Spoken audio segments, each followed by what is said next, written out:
In the depths of a forsaken from happiness town, Eliza, the librarian, waited like a spectre, feeding on the very essence of her patrons.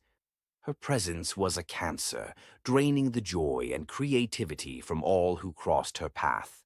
The townsfolk, once vibrant and full of life, now shuffled through the streets like zombies, their eyes sunken, their souls crushed.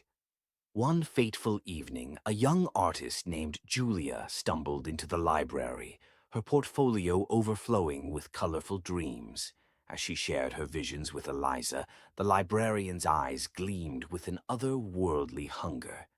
Julia's excitement was like a flame, and Eliza was the moth, drawn inexorably to the light.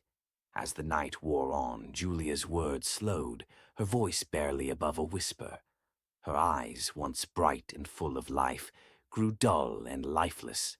Eliza's smile stretched across her face, a grotesque grimace that seemed to split her skin. The air was heavy with the stench of decay, and Julia felt her very soul being ripped from her body. Suddenly, the lights flickered and died, plunging the library into darkness. Julia tried to scream, but her voice was frozen in her throat. Eliza's presence seemed to grow, her shadow stretching across the walls like a dark, living thing. In the darkness, Julia felt Eliza's cold breath on her skin, and her heart stopped. The librarian's voice was a low, menacing whisper. "You should not have come here.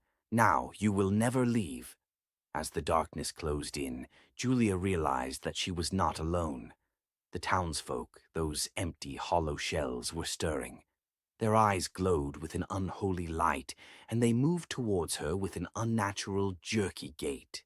Eliza's laughter was like a cold wind, and Julia felt herself being pulled towards the librarian, towards the abyss of nothingness that waited.